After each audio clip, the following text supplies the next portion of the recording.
Selamat sore saudara, berjumpa lagi bersama saya Dianugraha dalam program Elok Parahyangan yang akan menjawab semua kebutuhan informasi Anda. Dan apabila Anda melihat tayangan tadi dan mungkin sekarang Anda masih merasakan bagaimana tidak meratanya pembangunan yang terjadi di daerah perbatasan dan kira-kira apa yang menjadi permasalahan utama hal ini bisa terjadi. Dan sudah hadir di studio Kompas TV Jawa Barat Bapak Hasbullah Rahmat selaku anggota DPRD Provinsi Jawa Barat. Selamat sore Bapak. Selamat sore Bang Dian. Kita akan membahas mengenai permasalahan yang terjadi, mengapa pembangunan di daerah perbatasan ini menjadi tidak merata. Apa hal yang menjadi poin penting menurut Pak Hasbullah? Ya, saya kira pertama adalah tentang cara pandang ya pemerintah menjadikan daerah perbatasan itu bukan daerah belakang, tetapi bagaimana menjadikan daerah perbatasan itu adalah daerah yang depan. Kalau ibarat badan itu dia bukan belakang pantat tapi muka. Sehingga dia harus dirawat, dia harus dibangun, dia harus dijadikan estalase. Kalau itu tidak, paradigmanya tidak dilakukan perubahan cara pandang, tentu turunannya adalah kebijakan.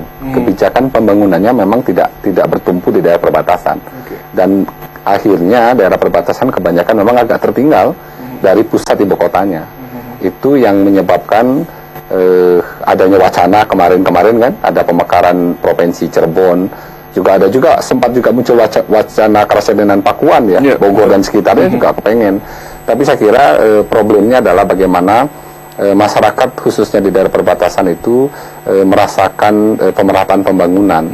Dan kalau itu ternyata menjadi sebuah kebijakan bagi pemerintah baik kabupaten kota di perbatasan maupun Provinsi Jawa Barat, tentu tidak akan mungkin ada wacana pemisahan diri dari Provinsi Jawa Barat dalam hal pembentukan provinsi baru ya. Nah, untuk itu saya kira sudah saatnya pemerintah Provinsi Jawa Barat bersama DPRD yang baru dilantik kemarin 2 bulan yang lalu untuk berpikir bagaimana kita menata khususnya daerah-daerah perbatasan, karena kita punya perbatasan dengan Jawa Tengah, punya perbatasan dengan Banten, provinsi dengan perbatasan dengan DKI Jakarta, dan itu saya kira sejalan dengan visinya Jawa Barat ya. Dan itu tadi sempat disebutkan sudah saatnya sekarang. Betul. Dan ini bukanlah hal yang sebenarnya berlangsung setahun atau 2 tahun, ini adalah hal yang sebenarnya sudah berlangsung begitu lama. Betul. Nanti kita akan membahas lebih detail lagi problematika yang terjadi di daerah perbatasan. Dan untuk Anda saudara, saya ingatkan untuk bergabung bersama kami melalui line telepon kami di 4210069. Kami akan segera kembali untuk Anda. Tetap bersama kami.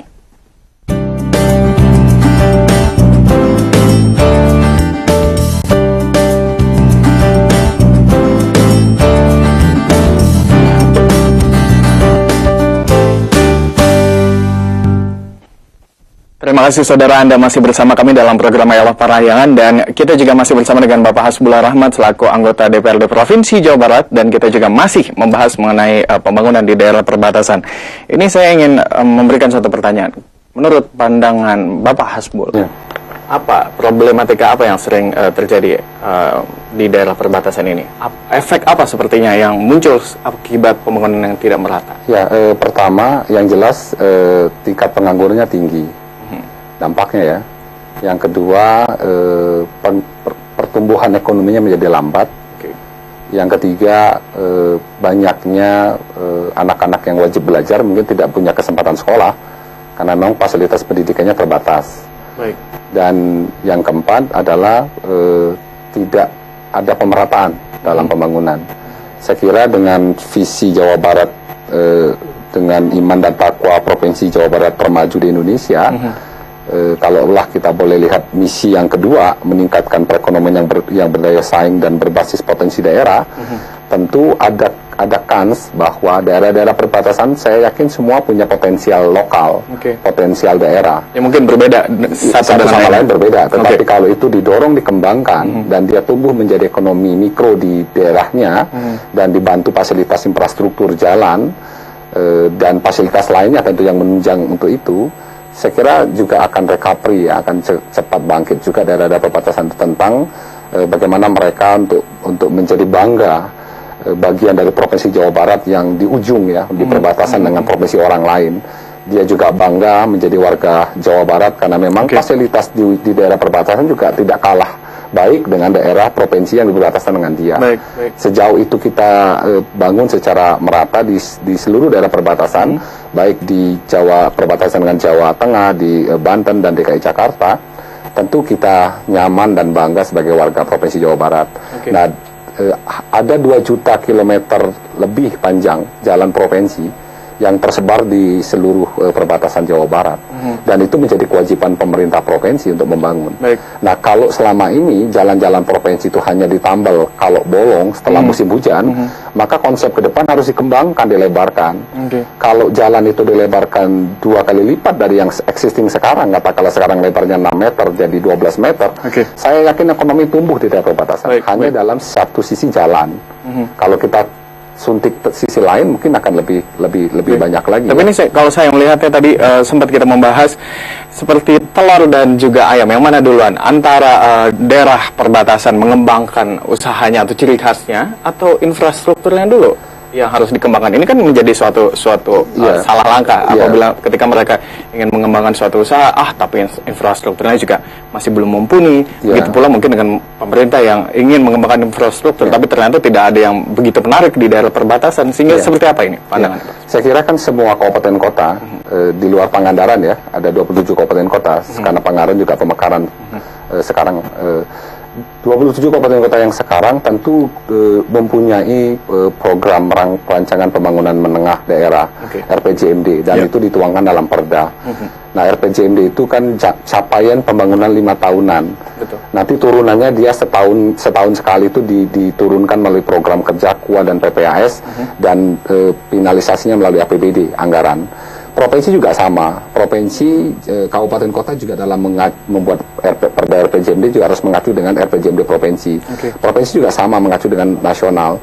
Nah, Provinsi Jawa Barat tentu dalam visinya Gubernur Jawa Barat, yang kalau kita lihat dari misi yang kelima, mewujudkan pemerataan pembangunan yang berkeadilan, tentu adalah menjadi wajib saya kira membangun daerah perbatasan, karena memang sudah termaktub dalam misinya Jawa Barat. Dalam hal ini pemerintah Provinsi Jawa Barat sudah ada misinya untuk membangun pemerataan pembangunan dan berkeadilan di daerah. Nah, salah satu perwujudan pemerataan pembangunan menurut saya adalah bagaimana kita membalik paradigma daerah perbatasan bagi Gedung Sate Jawa Barat itu bukan ujung, tapi dia kita balik menjadi depan, menjadi depannya Jawa Barat, sehingga pemerintah Provinsi Jawa Barat berkolaborasi dengan kabupaten kota di daerah perbatasan dalam sisi anggaran ya, dan bila perlu juga Provinsi Jawa Barat juga bisa ke APBN, ke pusat, untuk menata daerah-daerah perbatasan itu menjadi tumbuh satu sisi sebagai kota baru, ekonomi tumbuh baru, dan di satu sisi tercapainya layanan kesehatan pendidikan di perbatasan yang representatif. Jadi wajahnya tetap Jawa Barat semuanya. Seperti itu kan nggak bisa dirubah, kan itu kan secara administratif bagian dari Jawa Barat. Tetapi pembangunan di perbatasan itu menurut saya agak lebih difokuskan oleh pemerintah Provinsi Jawa Barat dan kabupaten kota yang bersangkutan, agar kita menjadi tumbuh ekonomi baru di daerah-daerah perbatasan. Dan satu hal contoh, menjadi tidak bagus juga ketika di daerah-daerah perbatasan banyak warga kita yang sekolah ke provinsi sebelah, karena memang tidak tersedianya fasilitas pendidikan di situ dan fasilitas kesehatan di situ. Nah, kalau infrastruktur kita bangun, tumbuh ekonomi, tentu yang lain juga akan mengiringi ya. Saya bisa tarik kesimpulan di sini, ada atau tidaknya ciri khas dari daerah itu tetap harus dibangun infrastrukturnya sehingga bisa menunjang pembangunan di daerah itu. Seperti itu ya Bapak ya? Betul. Ini ada pertanyaan selanjutnya. Ini tadi sempat disebutkan, mungkin Provinsi Jawa Barat bisa memberikan dalam bentuk support anggaran seperti itu. Dan saya penasaran, bagaimana presentasi yang ideal untuk pembangunan perbatasan dari sisi anggaran seperti ini? Ditahan dulu sebentar, kita harus break dulu sejenak. Oke, saudara, untuk Anda jangan beranjak kemana-mana, kami akan segera kembali lagi untuk Anda. Dan sekali lagi saya ingatkan Anda untuk bergabung bersama kami di 0224210069. Tetap bersama kami.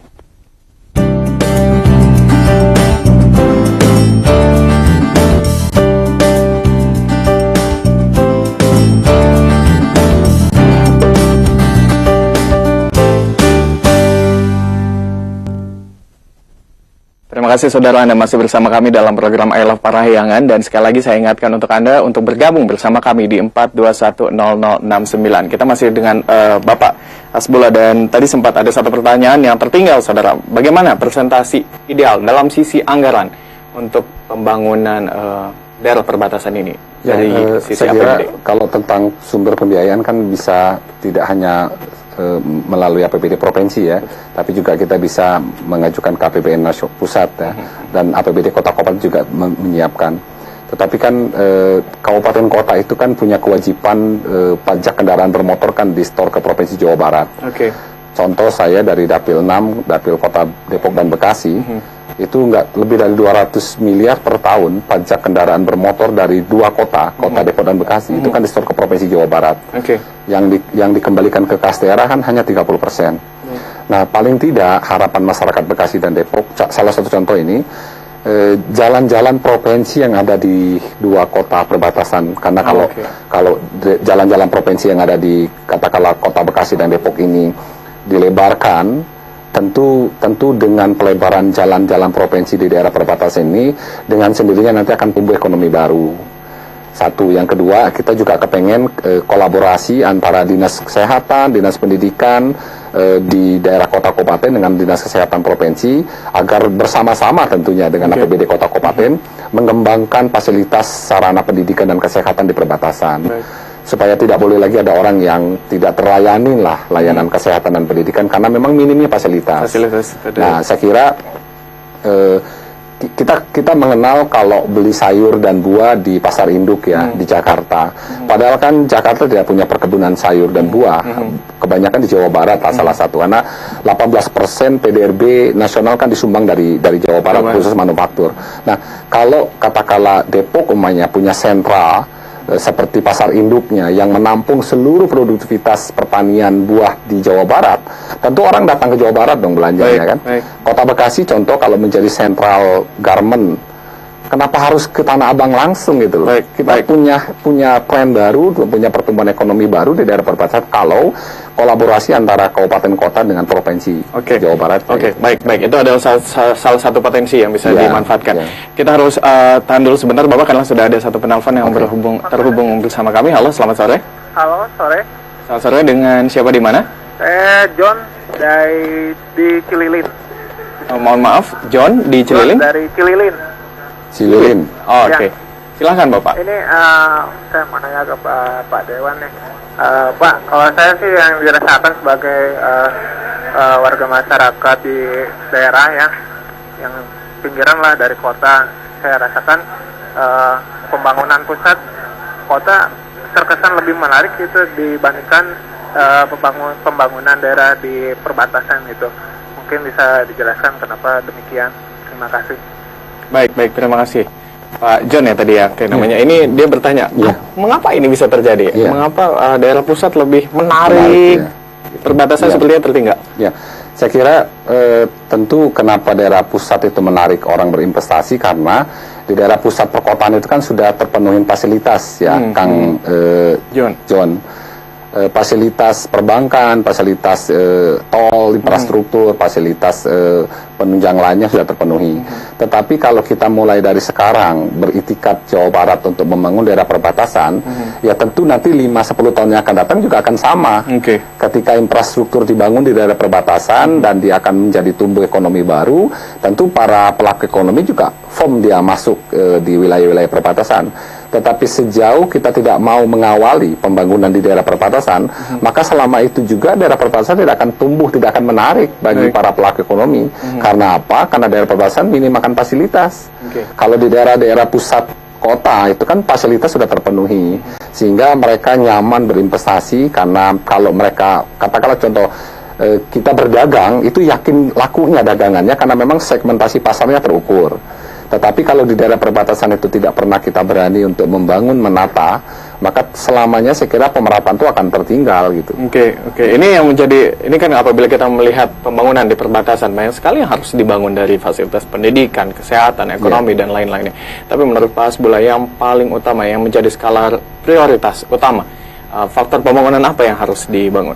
Ya, selain infrastruktur ya, saya kira kita perlu untuk menumbuh kembangkan potensial lokal. Potensial lokal dalam sisi ekonomi? Ekonomi. Sehingga ketika terpenuhinya layanan transportasi, infrastruktur yang memadai, dan ditumbuhkannya ekonomi-ekonomi lokal, maka tentu itu juga akan menggeret perkembangan lain ya dalam hal perekonomian. Tetapi menumbuhkan potensial lokal kan tidak dengan sendirinya. Dia harus juga ada intervensi pemerintah. Biasanya kalaupun mereka ada komunitas masyarakat punya keahlian, tentu yang paling klasik masalah dihadapi adalah permodalan, ya kan. Yang kedua adalah pemasaran. Nah, bagaimana dinas-dinas terkait di bidang itu untuk intervensi, melakukan advokasi kepada masyarakat yang punya keahlian itu agar mereka tumbuh menjadi ekonomi-ekonomi yang tangguh. Nah, dia dipersandingkan dengan pihak perbankan, difasilitasi, dan dia juga dibantu pemasarannya. Bila perlu kita punya trademark. Kalau orang mau seluruh garment, mau yang kelasnya ekspor maupun lokal, itu Bandung lah gudangnya. Tapi kan dia tersentral dalam bentuk, kalau sekarang kan kalau kita jalan ke Bandung kan banyak toko-toko pakaian itu kan masing-masing. Tetapi kalau kita dalam partai besar yang sifatnya trademark gudang, itu tentu kita harus punya sehingga kita bisa ekspor pakaian-pakaian itu kan ke luar negeri maupun ke dalam negeri, tetapi tersentral. Sehingga ada jasa transportasi hidup di situ, tenaga kerja terserap di situ gitu. Perputaran uang juga tumbuh di situ. Ini dari tadi kita berbicara sebenarnya masalah sudah bisa diidentifikasi dengan baik, kemudian juga ada potensi-potensi yang bisa dimaksimalkan. Lantas, apa langkah konkret ke depan yang mungkin bisa dijabarkan secara spesifik dari DPRD Provinsi Jawa Barat? Ya, saya kira dengan visinya Jawa Barat ya, kita jelas bahwa di misinya di kedua itu meningkatkan perekonomian yang berdaya saing dan berbasis potensi daerah.